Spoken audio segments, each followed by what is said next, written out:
I'm waking up in the middle of the night. I'm not waking up in the middle of the night. So it's been a month, semen retention. I don't want anything to be on my nose. Wake up with a clean face. J.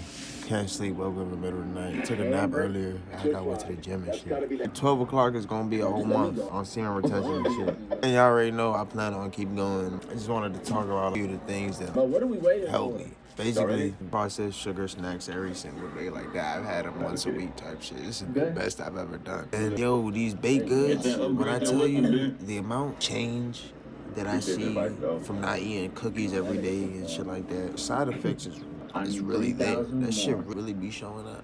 I gotta roll my gym, go outside. A lot of y'all probably question my lifestyle and shit. I don't gotta answer questions. You can just assume what you wanna assume. But retention shit is real, yo. You stop finding a reliant need on the things that make you feel good, stuff like that. Me, I still smoke weed. The semen retention hasn't really. Somebody told me the longer I go on semen retention, I went 3 months. The amount of weed that I smoke, it didn't really change. I stopped smoking more often. I would actually know when to smoke and when not to smoke. I'd actually learn to get some work done and shit like that. Other than that, it hasn't really stopped a lot of things. Semen retention is only to stop the horny. You can see with a clairvoyant mind. And as I'm seeing with a clairvoyant mind, if I'm even using the right word, as I'm seeing right now, it's easy to cut people off. It's easy to just move on with shit. Very easy to just move on. Right now, I feel like I know everything bad for me. Right now, I really feel like I know everything bad for me. And I've been really getting rid of them. I haven't been feeling like, I sit up with a straight back now, so I'm just hunched over. I'm not even hunched over, I'm just leaning over because, but when it should be bad for you, right? It should really be bad for you. I'm just realizing what's really bad for me. And before, it'd take me a while to cut it off or just not go around it, but literally recently, I just haven't been around the shit I once was before. It's easy to cut somebody off. Especially when I realize that our tune isn't just the same. Our tune, we're not even thinking the same. And I'm starting to think I don't think the same as a lot of people, of course. That eventually gets into play because we're all unique in our own ways. We all have our own thought processes. But it gets to a point where you actually see where a lot of people's thought processes are. And you would think you wouldn't have a lot of work to do and a lot of things to shed. But the more shit just keeps coming to light that you just gotta understand. You gotta shed. You gotta keep getting rid of more and more and more things. But you're not getting rid of more things to become lonely.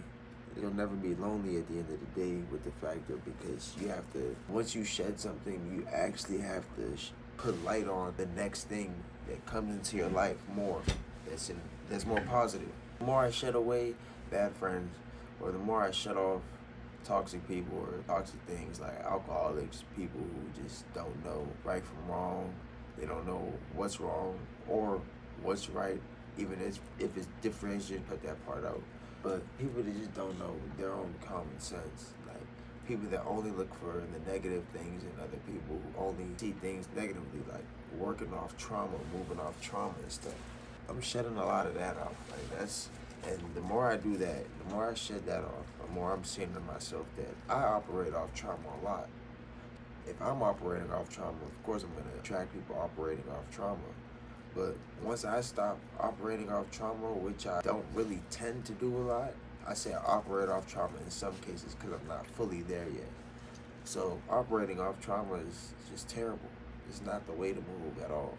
You see people come into your life, you start operating off trauma, and you're like, what do? You're confused. You start to push away people. You start to push away certain healthy habits. You start to invite the people that you don't want to see in your life more. Not everybody needs to get cut off. Some people you just gotta keep a strong head on. Some people are here to just disrupt your frequency. Some people come into your life and they don't know necessarily how to respect the way you move or see the way you move because they've only learned one way. Some people were taught to just be against things off rip. Some people had an open mind, they had people talking to them, they had a stronger influence here, but not that stronger influence here. They don't really know, but they can pay respect or they can live with it. Other people can't live with it at all. I had to cut that video short because I didn't want it to be too long. Some people can't live with it at all. Those are the people that they can't live with your existence. They can't live with you knowing who you are. is this at all. People who don't reach out to you, people who aren't really concerned about your well-being, people who aren't really concerned about your skill at all. They don't even want to use you type shit. They're just against you. Every time you go around them, you feel down, you feel like you're not doing enough, you feel like they're not doing enough. It's just a whole bunch of mixed emotions. Those are the people you really want to cut out your life. You don't need confusion, you only need to move one way forward. Or if you're a jack of trades, you can move multiple ways forward and still be all right. That's about it. This month of semen retention has been real strong.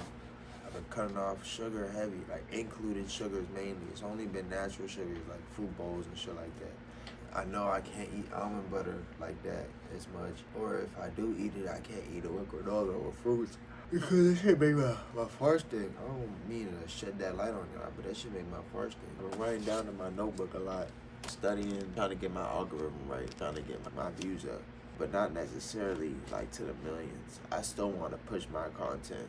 Like, I don't want to follow trends and stuff to build up an audience. No matter how much I'm studying and how much I'm seeing this and this, the ways to grow a following and the ways to be relevant on YouTube is just to follow trends, to get a quick shine. Yo, I don't feel that. I'm not trying to play none of that out like that. That stuff don't even sound healthy to the mental. Because I'm starting it, I'm reading it, I'm learning it. And it just feels like, all right, I want to get a large following of people who move past trends quick or move with a trend, or do I want to set my trend and just keep going and go from there? I'm studying on how to build my audience for me. I mean, I'm not really worried about all the go viral stuff, but build my audience for me slowly over time. I'm saying I want to reach 1,000 followers or an additional 1,000 followers by the end of the month, but that stuff is hard to do, but it's not, because it's easy to do and I can do it. It's probably not going to be a month, but I'm going to get my followers up over time. What I'm not going to do is verify my Instagram, Twitter, or YouTube by paying for that shit. One, because it's not in my monthly bracket of funds and finances. I'm doing this talk right now because I am starving, but I'm not starving. I don't really think I got no parasites talking to me right now because of this fucking diet that I've been on. Not even a diet, it's a fast. I've only been doing 1 meal a day, or like, say not 1 meal a day. Say I do from 12 to like 1:30 eating food, but not eating food. I'm drinking tea and consuming fruit bowls. Not fruit bowls, but a fruit bowl with some tea and a bowl of soup, all in one sitting. That's my meal for the day.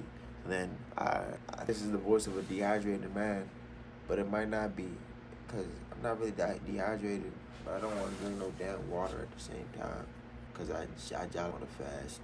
I feel like if I eat food and some shit, I'm just going to stop my body from doing what it needs to be doing, and it really needs to be working right now.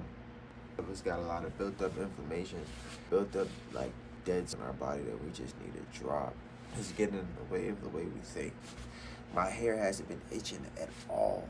My hair usually be itching around this time, but because of the fruit, it's a whole different video, because my hair usually be itching around this time, but it's just be itching. Like whose hair just itches? My beard has been growing in on the sides. It hasn't been itching like that. That's because I haven't been eating all the damn cookies out every day. My hair really don't bother me. Like, I don't feel like pulling out the front of my hair. I don't feel like pulling out any hair. I feel like my hair has actually been growing too. My hair feels a whole lot thicker. It's growing back in the roots and stuff, hold it up. Even when I sweat and stuff, I feel like that. My hair feels healthy. It feels like I can just hold it. That's probably one of the side effects of not eating sugar or sweets and shit like that for as much as I did. And not saying I haven't been on sugars, because fruit bowls is technically sugar, but it's a natural sugar. It's a fruit, just like sugar cane and not the cane sugar. Just a transition from processed to more natural substances. And I'm seeing how my body's working. Nope, I don't want to believe in protein. I don't want to do none of that. Actually, I haven't had a salad in about, let me say, like 2. I've been just having straight bowls. Odors, no odors. Armpits been clear as a day. Yeah, armpits clear as a day. I gotta check both. If I do eat a cookie or some shit like that, I make sure it has no dairy in it. And I make sure like it didn't have that much sugar in it. It's basically like a free joint with no sugar, no milk, no dairy. It's made out of like vegetables and shit like that. But then I don't even have those often because it's like the shit. If you watch another video, we talking about, I explain it, it's the same shit. If it's the same shit, then I really had no choice but to not indulge in it all the time. Even though it's not as bad as the shit that I was eating before, it's still the same shit. But it's just damn, but I still can't eat that. I still gotta take a break off that. I'm going to November 22nd, and by then my whole lifestyle switch should be changed, you know? Change. I shouldn't even want to look at that stuff no more. Like by this fasting is done, I should feel like, hey, I don't want to touch none of the shit I was touching before I started the fast, and that's a real feeling. Tomorrow's Monday. It's 11:33 right now. I'm gonna film a little shit tomorrow just for this video, but I probably won't drop the whole joint. This is just gonna be a talking seminar.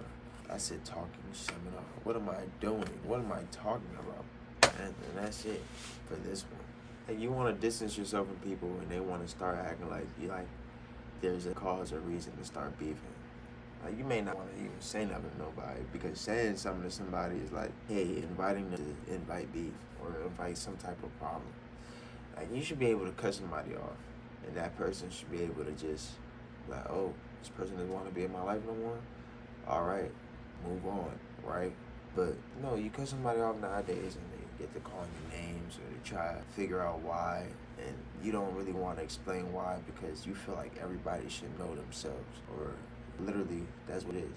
You feel like everybody should know themselves. Like me personally, I feel like everybody should be aware of their own actions and be aware of themselves. Like if I do dumb shit, I know I just did some dumb shit, fully accountable for it. Now if I distance myself from somebody, just distance myself. Because I see that there's probably not gonna be no way to work my brain out, hanging out with people. Especially somebody does me wrong, or somebody does me in a fugazi way. Let's just say that. Do me fugazi, I'm just dip. There's no necessary reason to cause problems with somebody. No real being an issue with somebody. Nothing's that serious to me. Nothing's really that serious. Like, people come in my life and think I'm a violent person. They try to create this fixation that I step on shit and I'm like a violent person and shit like that. And any nigga who try to play with me, I'ma slap the shit out of him. Nah, I don't believe so. I think I'm a very peaceful guy. I'm the way I talk in my words, I don't know. I just try to speak, but like communicating with just the healthiest way that anybody can go about their day or go about their life without really feeling like they have pressure on their back by somebody else. And then you got other people that tell you not cutting people off, bad form of communication. But sometimes you just gotta do that. Don't let fool you on a weak wangy or say, hey, you can talk every situation out. Some able to be talked about. Some things you just gotta let happen and move on. Because go. Or take your W and just dip. Because what? Especially when shit have to do with somebody that's able to think about their own action. People think of everything they do before they do it. Believe me or not. If somebody knows they did something towards you, they did something towards you. It's not this because you might have somebody who blindly doesn't even know. Like they don't know that they hurt you because in the air sign's eyes, you trust them and they trust you. And they believe if they do this in this type of way, they're doing it in your benefit. Not everybody knows that they're not doing shit in your benefit. Not to bring zodiac signs into this or earth signs and air signs and shit. That's just my lingo on how to talk about this. It's my translation. Some of y'all gonna use different words to figure this shit out, but it is what it is. You know, some people don't do it. Some people do it. Yin and yang. But everyone who do know like what it is, they already had their eyes open to real life. So when they action with full intent and knowing what they're doing, those are the people I'm talking about, man. They've been in the shoes of the act that they're committing, and you wouldn't want it done to you, but you're gonna do it anyway. Those are the people I don't talk to. I just steer away from trauma like that, problems and drama like that. There's no point. You just gotta be accountable. But you're gonna be a lonely road sometimes. A lot of times, it's probably not gonna be a lonely road. Even when you meet good people out there, right? You would want that good person to go be good people to other good people. Because you necessarily don't need good people to be good to you. Because if you've seen it out, or you see the light out, your only goal is to not repeat what other people's done to you to them. Your only goal is to not repeat what other people has done to you so you can repeat it back to other people. The goal is not to take the abuser's traits and shit and start abusing other people. So you really gotta take the time to be yourself, like yourself. It's not no motivation tactic. I really could care less. But just try to be yourself. It ain't got nothing to do with me. But for you, try to be yourself. Don't be a fake advocate for shit. Do not be a fake advocate. You will have to make decisions in your life, cutting people off. You're just gonna have to not be there for certain things. Some people just gonna have to hold and accept that they did something they can't come back from. And a lot of people gotta realize that too. Like, you doing something you can't come back from, but you expect to come back from it. You just gotta look within. You take that you did what you did, you got away from it, you got with it, you didn't get harmed in the process. Nobody tried to do any ill will towards you. They just move on. Now you being that person that committed the act, just move on. It's for you to go back and try to create mends and mend up a relationship, or just because you know you try to make it right. Some people don't need you to make it right. They just need to move on because they know it's gonna be a process in that itself. Trying to make things right with somebody who hasn't healed from the process that they just started and committed act harm towards themselves. My word organization is not gonna make no sense right there, but hopefully it does. Bada bing, bada boom. Alright, so I just took out a loan with Square. It's on my business account type shit. The loan isn't on my business account name. So before December 31st, before December end, probably like December 13th or 11th or something like that, I gotta file joint, my annual business joint. I gotta pay $90, and I gotta file taxes. I gotta start my taxes now so I can start filing in January. If I submit the joint in January, I'll be good to not worry about it the rest of the year. I'll probably do last year's taxes too, because I ain't do last year's taxes or this year before. So we'll just see how much they ask me to fix on this backup, because once I fix everything, I don't want to owe nobody nothing. And I just took out a loan on Square, $1,200, ain't nothing. It's like a slight loan for businesses. Don't know why it's $1,200 though. I gotta pay it back. It's not like I gotta pay it, but I gotta pay it back in intervals. So I gotta pay it back in my sales and stuff like that. So if I make like $80 or something like that, or if I make a $500, then they take 80. If I make like $250, they take type shit. I'm okay with the numbers. The numbers ain't too bad for me. What I'm gonna do with the loan though, a lot of people probably wouldn't recommend it though, is I'm using $850 to pay for this month's rent, of course. So I don't gotta worry about making that money for the rent. I could just make that money for the next month and be set type shit. And at the same time, I could save up to pay off the debts that I have this month. So I can still pay off everything I need to pay off on time and be able to pay my bills on the 1st of December. And by that time, it's like I'll have a fresh start. If I start paying bills so if I'm December 1st, boom. This is the mind of me, because I'm working on all this stuff. This stuff is new. So if I pay it by the 1st, being on time is new. So if I pay it by the 1st, I'll be good. Then I keep working, boom, pay January rent on the 1st. I'll be good. I can't use December to bullshit because January is still there. So I use the beginning of December to pay for January. I just keep that tucked away in the savings so I don't touch that shit. I just gotta learn how to not touch money. Once I learn how to not touch money that I make, I know I'll be good on moving forward with myself. The loan just dropped yesterday. I'm about to go to the gym, and this is gonna be the vlog for today. I'm not gonna record the gym workouts. The gym workouts stuff, that's content for a different base. For YouTube is kind of like my diary. These videos is kind of like my diary talks. If I don't write it down or something, this is what I do. Boom. If you like hearing me talk, this is what the video is.